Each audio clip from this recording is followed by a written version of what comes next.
Good evening. Thanks for coming out tonight. An exciting program with Meg Mott speaking first on free speech and its limitations and what it covers, followed by a screening of 1984, which if you haven't seen before is quite a treat, so please do stick around. And I hope we don't leave you too dark and dismal at the end of this because some of this material is pretty heavy, but thanks for coming out and enjoying anyways. Enjoy it. And thanks so much to Meg for coming out. Thank you. Thank you, Tim Mikovits, and thank you to Vermont Humanities and to Northern Vermont University. And I gather we have people who are looking at this from elsewhere. This is being screened as well, but I appreciate those of you who came out tonight to be in this beautiful auditorium. I have never been here before, and I was stunned when I walked in. This is a deep, deep stage. It keeps going even further back than the scrim right there, and beautiful acoustics. Anyway, so thank you for coming out. It's a little wild for me because usually I'm giving this talk and I'm in my basement in Putney on a goat farm, and I'm speaking to my laptop, and in the newest version, I can't even see who's there in the audience, so it's a webinar format. And I've gotten used to, I don't know, my own private world where I imagine that there's people out there and everybody's nodding and excited and thinking, yeah, you're fantastic. Well, I can't see anybody, so I just pump it up in my head about how enthusiastic this audience is that I can't imagine. So to actually have a few people here, I mean, this is not a bad turnout. I was told that there may only be like 2 or 3 people who might show up. So I really appreciate those who came out, and looking forward to a discussion. And I also want to acknowledge the fact that talking about free speech is always controversial. However, at this time on the planet, I am feeling like it's even more important to be speaking about free speech. For me, a key indicator that a democracy is healthy is that it allows dissent. And free speech has always been there to protect the dissenters in the United States, except when it's not. So in the beginning of the talk, I'll just very briefly go through the text of the First Amendment, and then because the text begins with Congress, Congress shall make no law, that how is that actually understood? Congress could not abridge freedom of speech, but it turns out others could. So a very brief little history thinking about what the actual text of the First Amendment is, and then what it actually allowed, especially in the beginning. But starting with World War II, the Supreme Court began to understand freedom of speech in a very different way than they had in the beginning. It wasn't just a negative right, Congress shall make no law. It became robust, it became big, it became necessary. So we'll look at one case from the World War II era and a notification from a second case. So we'll spend a little bit of time around World War II, where the United States started to take freedom of speech as the central ingredient to have a democracy. And then in the 1990s, we'll look at another case that is much more focused on hate speech. And at that point, we'll be able to answer this question, because this is a question of the evening before we get to 1984. Must free speech endure hate speech? And the answer is actually quite simple, and the Supreme Court will be able to tell us in one word. But I'll wait until they weigh in on this topic. So this question was posed in the 1990s, and the Supreme Court answered it definitively, unilaterally, unanimously.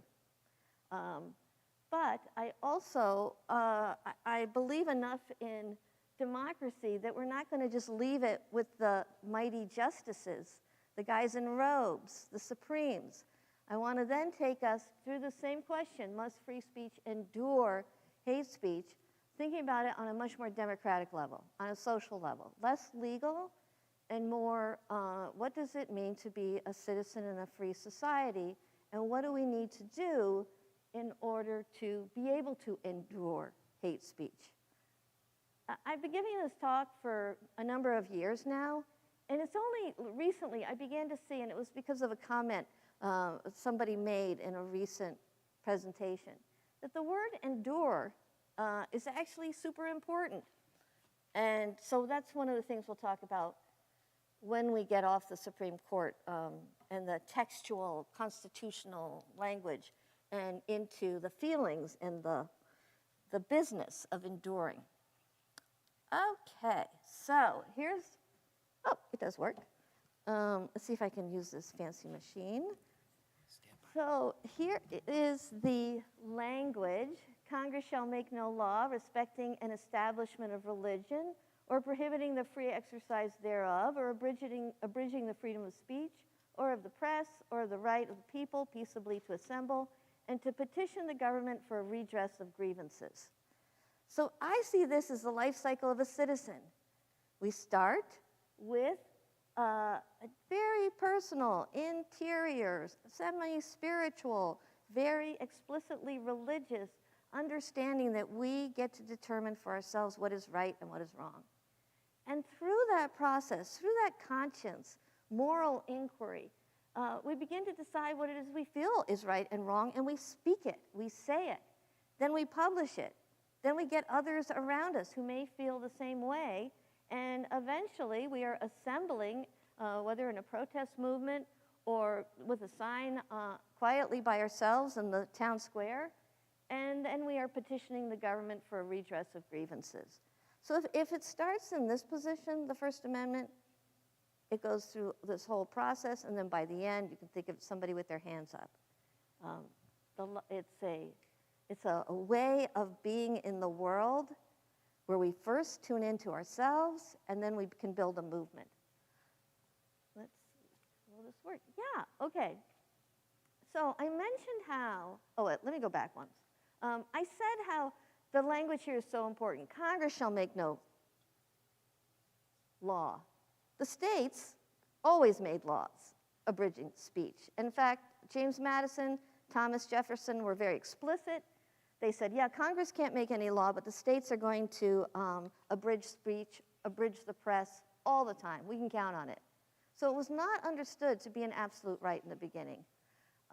And the other person who really did a terrible job in terms of the First Amendment, I have great respect for this president, but he was awful in terms of the First Amendment. Does anybody know who I'm talking about? See, now I can see people sort of in the darkness. Does anybody know which was the worst president when it came to free speech? Yes. Oh, interesting. John Adams. And why do you say that? Alien Sedition Act was not very good for free speech. Absolutely right. So John Adams is not looking so good. But there's another president who completely eradicated freedom of speech, freedom of press. Yes, the Alien and Sedition Act, if you said certain things were considered treasonous, you could end up in jail. In the back. Lincoln, yes, why? He didn't want anything, North or South, that said anything against the Civil War. Any complaint of the war he was waging, he was against. He even got rid of habeas corpus, which is like the very basic understanding of a free society. Habeas corpus is if the state puts you in jail, you get to do a writ of habeas, and that means that bring the body forward. You should be able to find out why you were put in jail. Lincoln gets rid of that. He does it only briefly. He has military reasons to do it, and then he goes back to life is good. But this idea that free speech is absolute, even the text doesn't give us that. But as I said, in the 1940s, during World War II, a case went to the Supreme Court, and it comes out of West Virginia, and the Barnett family was a family of Jehovah's Witnesses. And they protested. They did not want their children to do this Pledge of Allegiance, and that's what the pledge used to look like. It's not the way I learned to do the pledge, but in the 1940s, this was the pledge. And everybody who was in school had to do this pledge. And when the Barnett children refused to obey the pledge, they were thrown out of school. And then their parents were threatened with truancy. So it was fairly high consequences for not conforming with the West Virginia school regulations. And Justice Robert Jackson took this case and he decided in favor of the Jehovah's Witness family, the Barnetts, and he makes this big claim for freedom. One's right to life, liberty, and property, to free speech, a free press, freedom of worship and assembly, and other fundamental rights may not be submitted to vote. They depend on the outcome of no elections. Turns out, with that language, no longer can any legislative body, we're not just talking Congress here, any deliberative body can vote out these sort of protections. So it becomes this idea of fundamental rights. Just because a majority gets into office does not mean that they can abridge any of these rights that are listed in the First Amendment. So it takes on a whole other feeling than it had prior to World War II.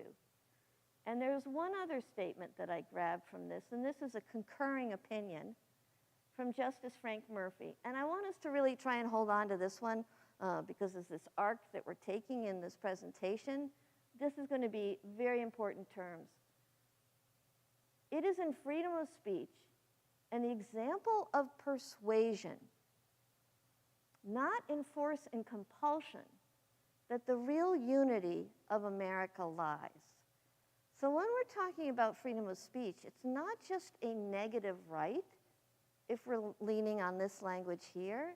It is a permission and encouragement, almost I'm never going to say compulsion, because that would be totally against this. It is an invitation to engage in persuasion and not force and not compel, but to actually believe. That's a pretty big thing, that you can persuade somebody of your point of view, and that they may try and persuade you, and you can still focus on your own thoughts, focus on your moral conscience, and decide for yourself. So that's the big case, this Barnett case. And there's some others around this time. But this language here is a strong statement in favor of persuasion and a strong statement against force or compulsion. And you could see how these school kids were being compelled. It wasn't that what they said was offensive. This is an example of compelled speech. Even for a noble cause, right? Pledge of allegiance to the flag. Even during wartime. Murphy says you cannot compel patriotism. And you should not compel speech. Okay, so let's see. There's one other case, and it falls in this category, that even if we have this broader statement for speech, for persuasion, and against compulsion, I don't want to make it sound like we have absolute speech protections. So there are a few categories that are considered unprotected speech, and I'm just going to focus on one. This is another one that comes out of a case. The case is Chaplinsky versus New Hampshire, 1942. This is where another Jehovah's Witness, these are our great dissenters in this country. Another Jehovah's Witness is in Rochester, New Hampshire, and he thinks the war in Europe is terrible. And he is wanting to put out information on the streets to let people know that this war is ill-advised, the Americans should not be sent to Europe. And he starts being told he has to be quiet, and people are gathering around, and next thing you know, a whole riot has started because here's this guy in the middle of Rochester, New Hampshire saying, don't go to war. And so he sues that it's a violation of his First Amendment rights because he's arrested. And this is what the court says. So even though the court, around the same time, makes a big statement for you cannot compel speech, you cannot force speech, free speech is all about persuasion, there are certain things called fighting words words which by their very utterance inflict injury or tend to incite an immediate breach of the peace. So hold on to this definition if you can. Which by their very utterance inflict injury. Sounds like hate speech. So we could make the case, because of the fighting words doctrine, hate speech, which is intended to inflict injury, should not be protected speech. So that's kind of where we are around the Second World War. But let's jump up in time to this case here, 1992. It's called RAV versus City of St. Paul. RAV is a juvenile.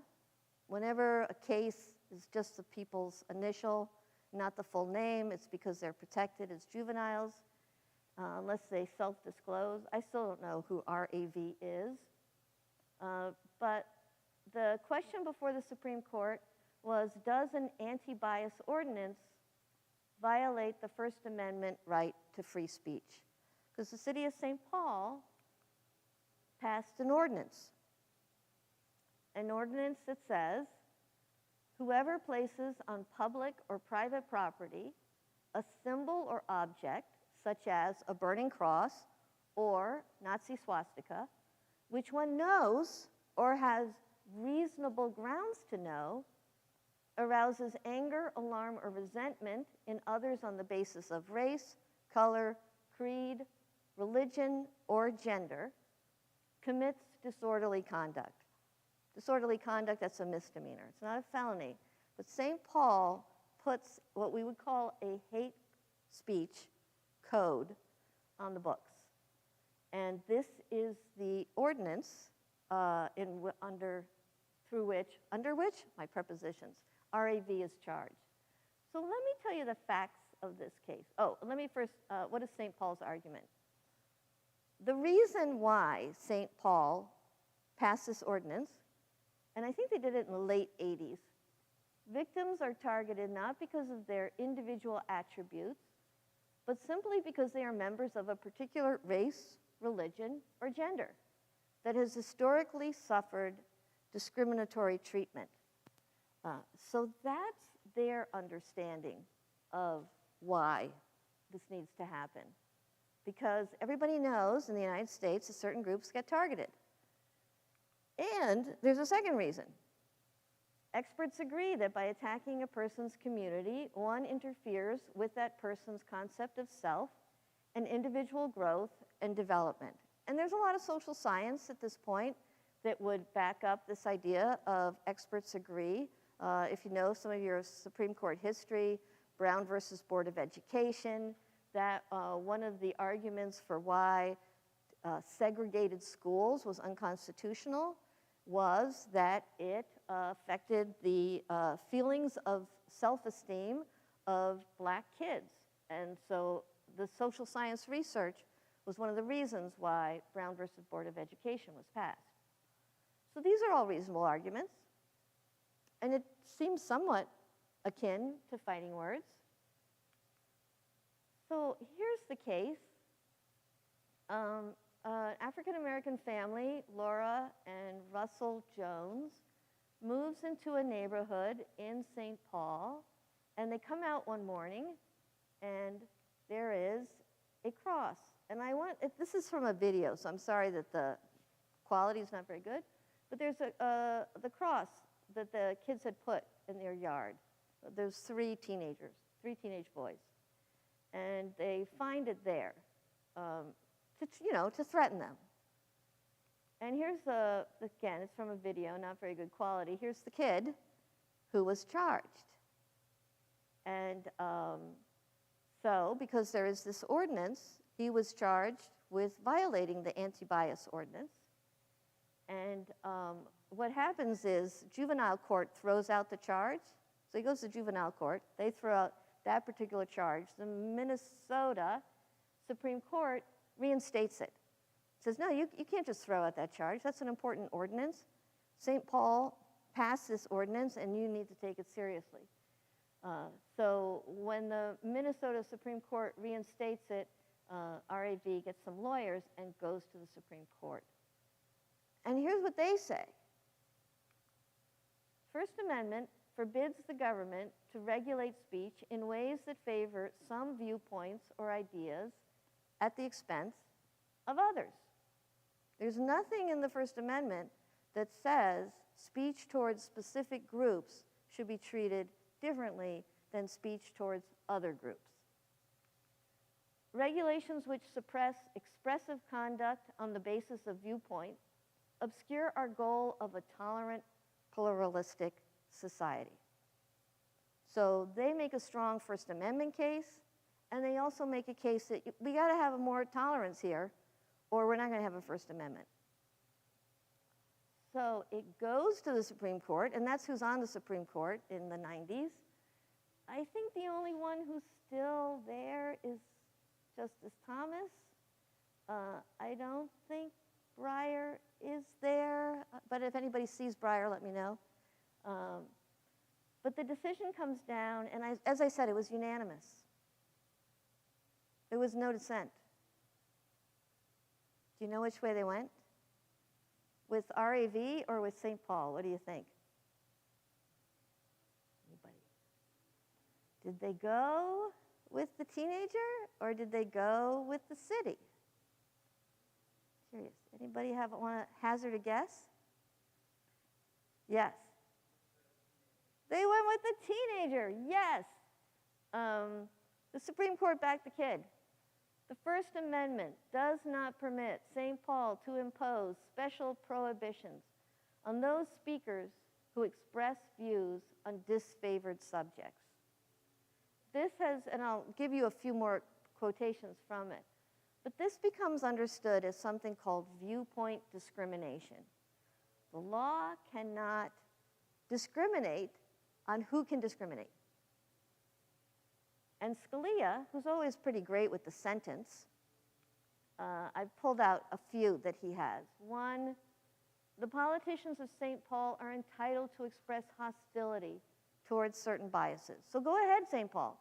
Make a big case that burning crosses is a really bad idea. It has a terrible history. It's always used to threaten and intimidate specific populations. So go ahead, St. Paul. You can use your power to make this case. But not through the means of imposing unique limitations upon speakers who disagree.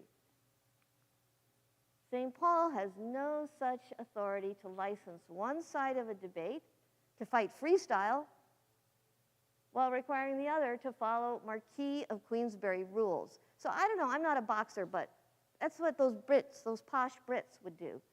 It's a highly regulated form of fighting.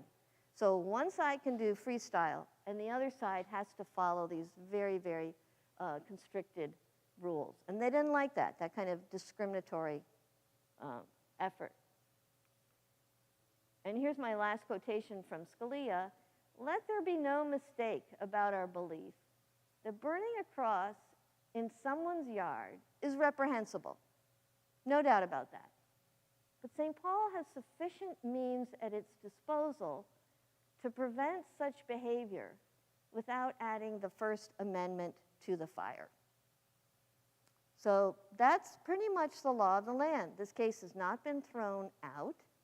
As it is that you cannot create laws that punish certain kinds of speech towards specific groups and would allow the same kind of speech about a different group.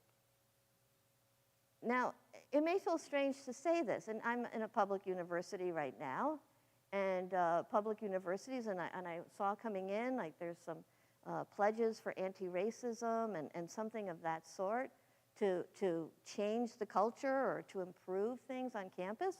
I'm not against that whatsoever, but it's when colleges or universities start to make very specific hate speech codes that they run into trouble. It's not that they can't do it, it's just that they'll probably be sued.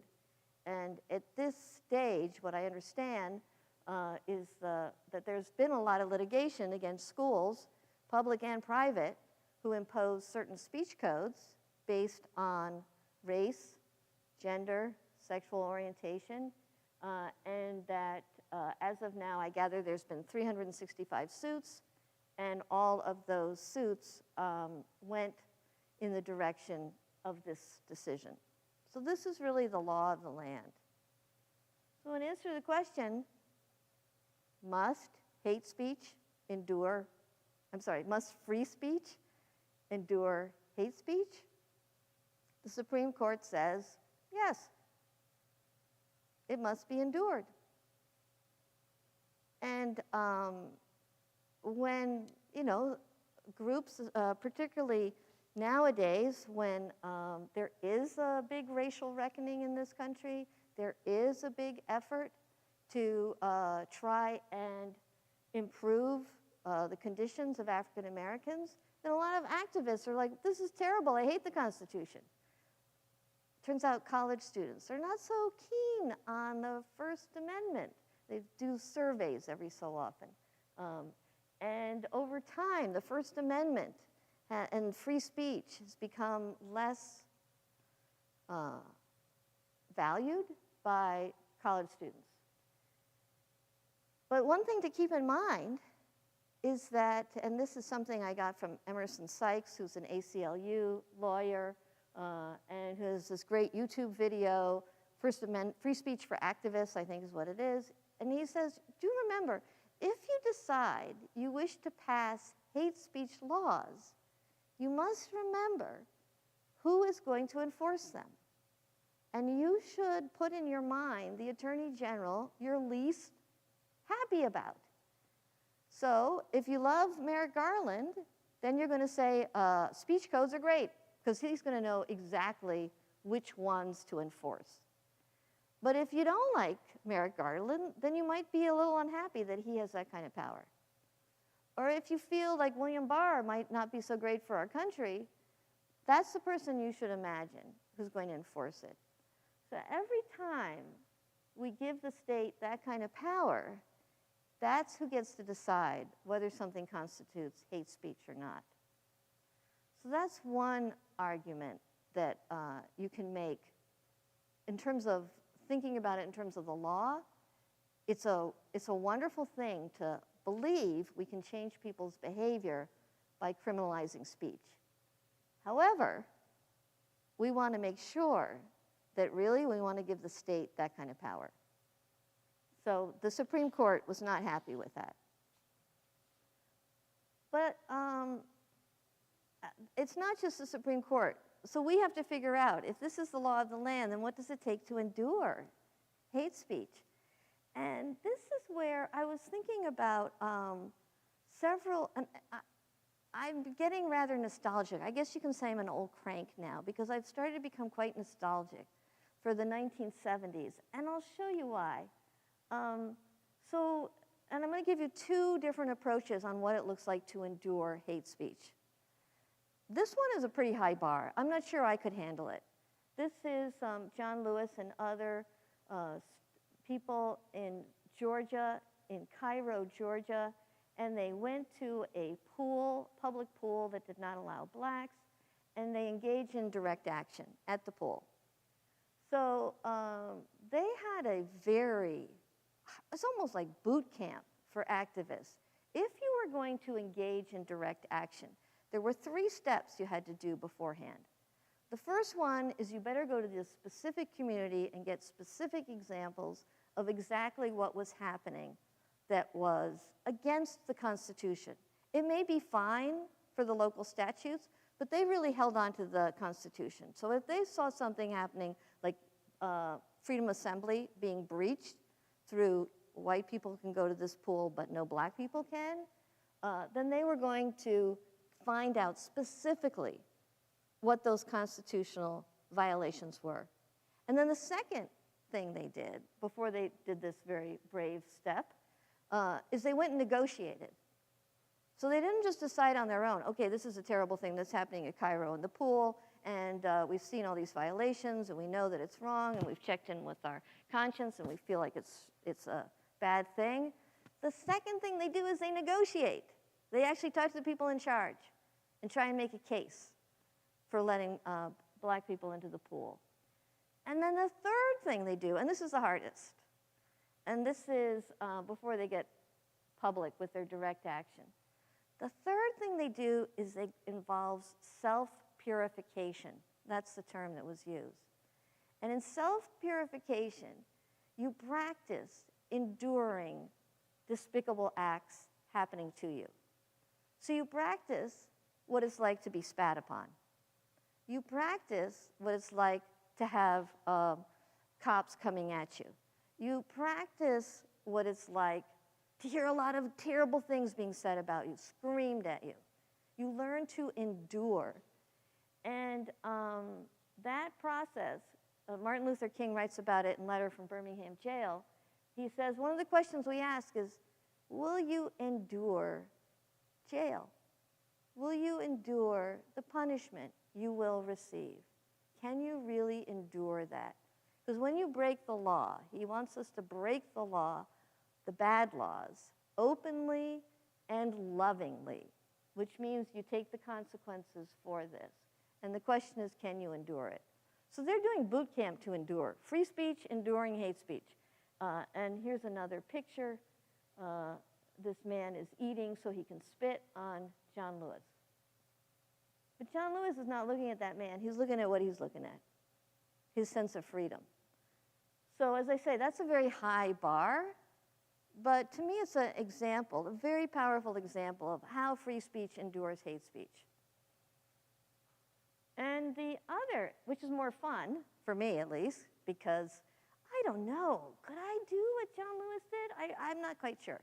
I'd like to believe I could, but I think that would be very hard to be spat upon. This one is far more fun, but is another way to endure hate speech. So this is October 30th, 1961, Howard University, historically black college. On the far left, that's Bayard Rustin. Bayard Rustin was right-hand man to Martin Luther King and helped organize the March on Washington. He studied what Gandhi was doing with Satyagraha. He has a brilliant political theorist.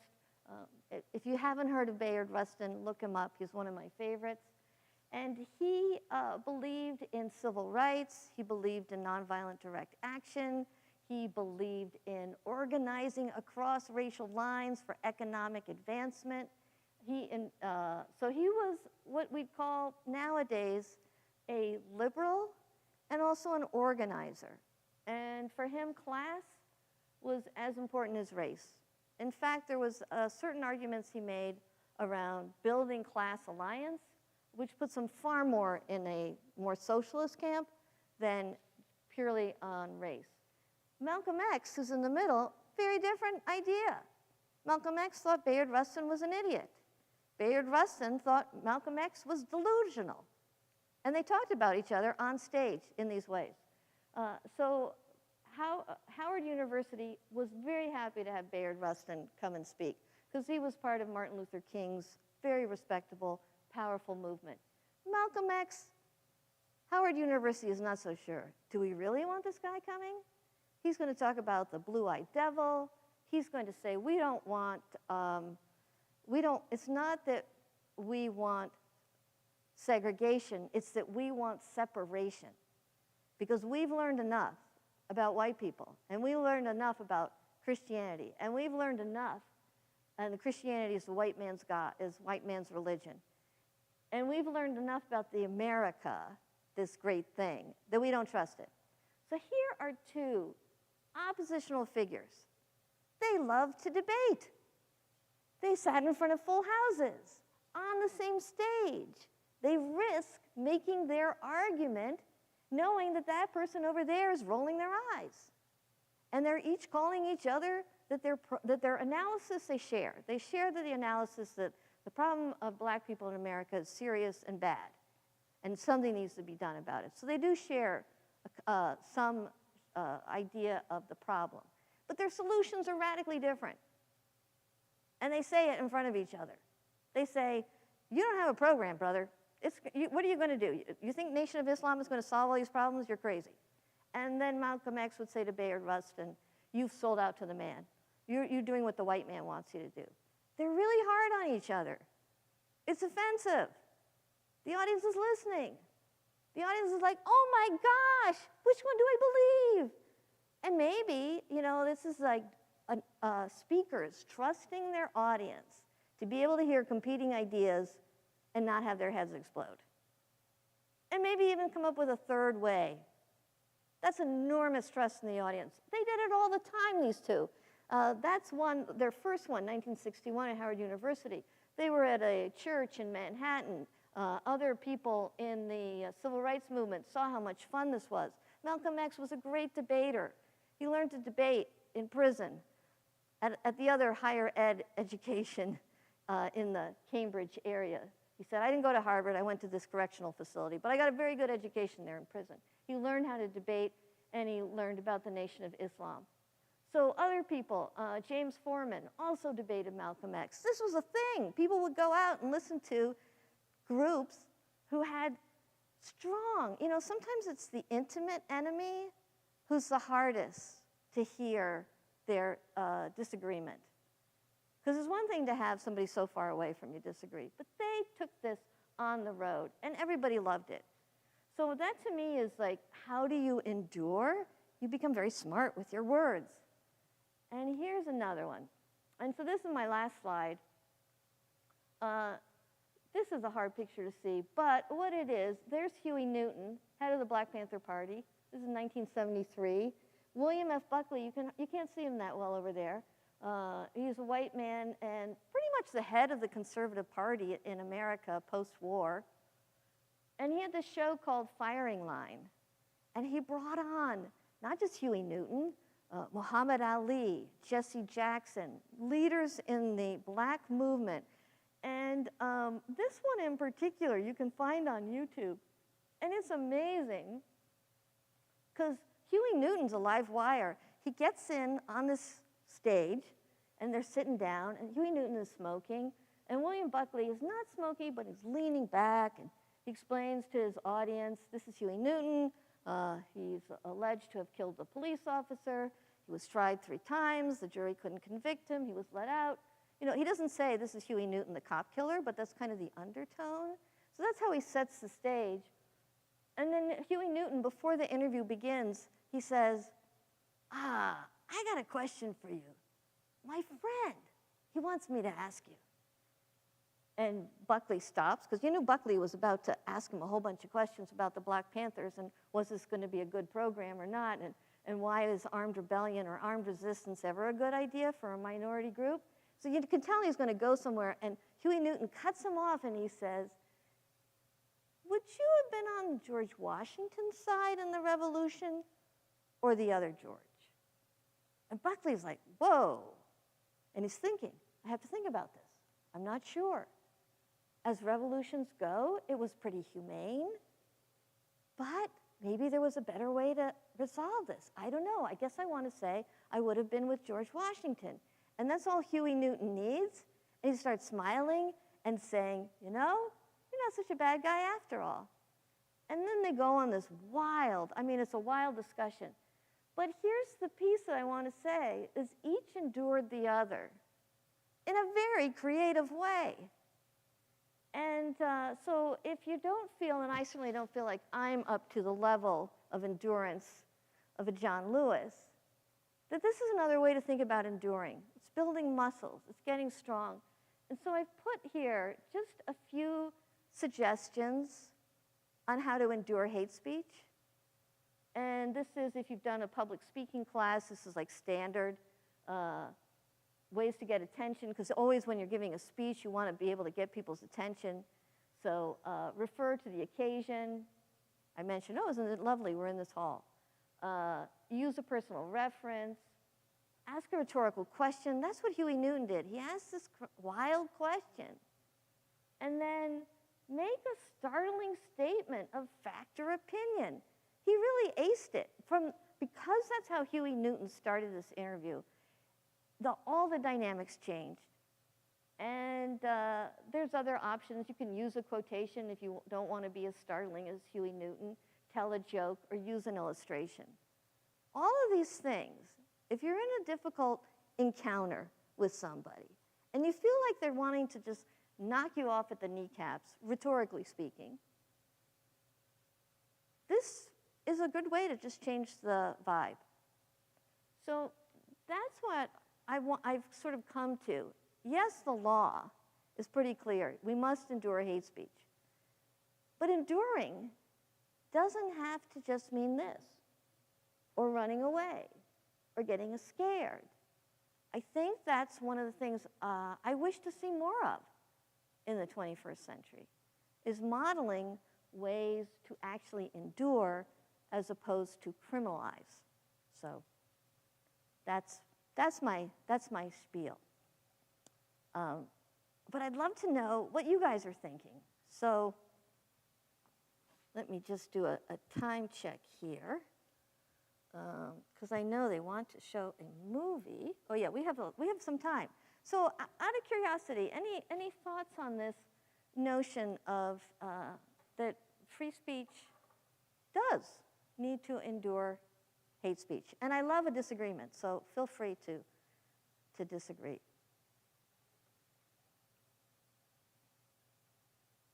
And I know people are, do we have a way of knowing if people are asking questions who are streaming in?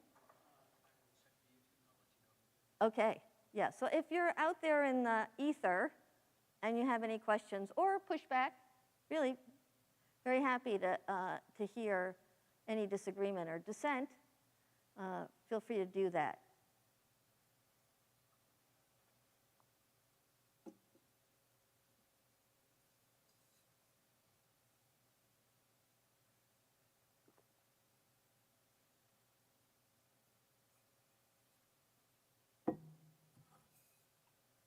Anybody here in the audience?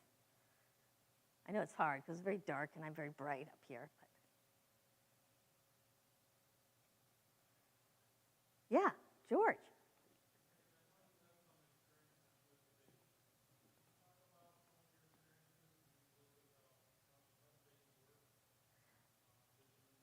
Yeah. Great, thank you, George. So yeah, oh, thank you. Okay, so my friend George Putnam has asked about whether, about my background with debate and how debate is working. I often use debate in the classroom, and especially about very controversial issues. This semester, the first debate coming out of the gates, and we were studying the abolitionists, and the debate topic was, this House believes that the Constitution supports white supremacy.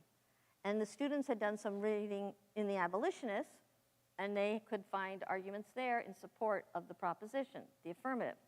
And then there had also been other readings of the abolitionists, and so they could find textual support there. So students have to do some thinking, like what is a really good argument for the affirmative and what is a very good argument for the negative, so that you can think through what might be coming. They don't know which side they're going to debate until I do a coin toss. In some debate circles, you do it right before the debate, but I've found it's better to at least give people 48 hours to know what side they're on. But it starts to build the muscles to, first of all, when you make a claim, you have to give a reason for your claim. You have to find some evidence to support your claim, and you should be anticipating that your opponent may have some counter evidence. So just getting the brain to work in this way, I found is, I don't know, I think people start to feel like this is fun. I didn't know I could let my brain consider my opponent's point of view. And that in fact, I would feel satisfied to hear a very strong argument coming at me, just as like when you're playing tennis, if you can get a good partner, it feels much more energetic. So I've been interested in the fact that, at least in the aughts, starting in the like 2004, 2005, there seemed to be a real resistance on college campuses, at least here in Vermont, around debate. I'm hoping that's going to change. I'm starting to see signs. There was something in the Washington Post today about trying to get more civil disagreements going. I think debate is a good way to do that. So, yeah. other questions or nothing coming in? Yeah, no, that's okay. Does anybody want to push back on this around hate speech? That maybe there should be more laws out there? I mean, hate speech is pretty terrible.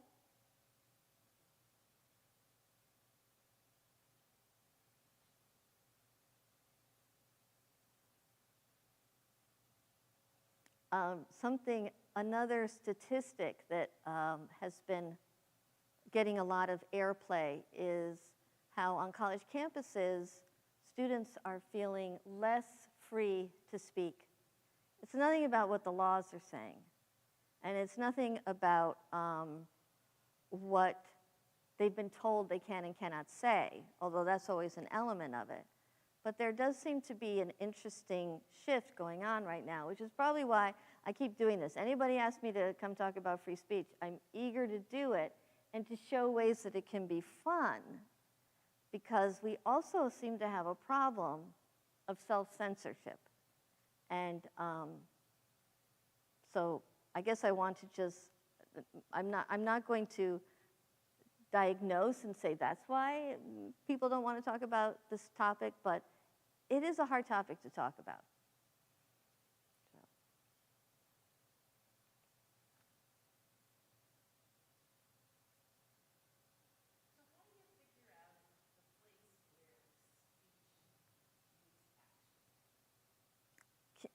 Yeah, so Allison is asking, how do you understand where speech turns into action? You mean like a burning cross, or?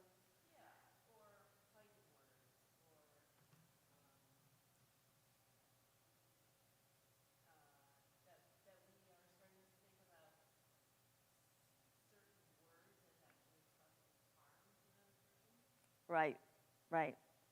Yeah, so what Allison is asking is like certain words may be understood as causing harm. So just to say them is harm. And that's one of those gray areas, because fighting words doctrine, that's still the law. So if you say something and immediately you're going to assume there's going to be harm, I mean, all that Mr. Chaplinsky was saying is he was calling his neighbors fascists. And he was calling the town of Rochester, the city, fascist. And that, the court said, was constituted fighting words and therefore was not protected speech. So that's a gray area. I don't want to make it sound as if something could be fighting words, because fighting words is always out there. When it becomes directed at a specific group, then it's harder to call it fighting words. And I don't know, maybe this makes no sense. And when I think about it long and hard, all he said was fascists. You guys are fascists. But during a war, it was understood if you call the city fascist and the country is fighting fascism, that there's going to be a revolt. So that law still stands. If there's going to be a bit, it's like calling, fire in a crowded theater, that would be a problem. Time, place, and manner. So it becomes a legal question. I don't know if there's any lawyers in here who want to take up this question, but trying to figure out when speech becomes fighting words, I'm not so sure. Coming up with a code that says you can't say nasty things about a specific group of people, that one, so far, you can't make that kind of a law. Yeah.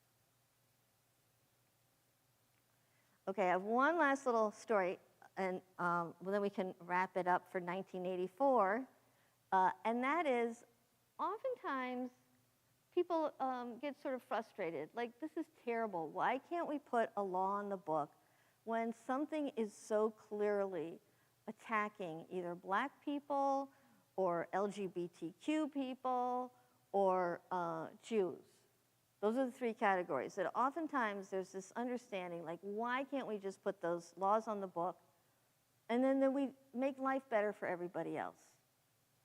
So one of the things I do besides teach is I work with, through the community justice centers with people who spend time in the Vermont correctional system. And The Vermont correctional system, I have many good things to say about it. It's not an inhumane place. And a lot of the guys I work with, they were like, wow, I had the best Thanksgiving dinner in there. So I don't want to make it sound like it's a terrible, terrible place. But it's not the sort of place where you go and become less racist or less sexist or less homophobic or transphobic. There's just something about life in corrections. In fact, racial categories tend to get reinforced. So when I hear from people, what you're saying, Meg, is just terrible. We really need, you should hear what that guy said. Why is he still allowed to walk the streets of Montpelier? Then I think, well, what's he going to be like when he gets out of corrections, out of Southern, or one of the other facilities? You think he's going to be a nicer guy? And that's where we get into that whole thing about compulsion and force. Sometimes my dear friends on the left, I think, make a mistake because they wish to compel people to think a certain way.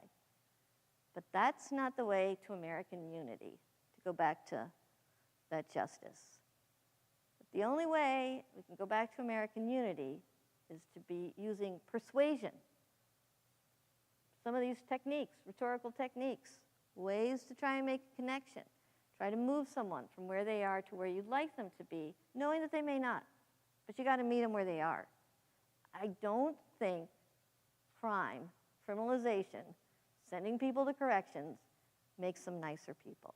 So that's my closing remarks. And with that, I'll say thank you very much again for coming out to hear this discussion.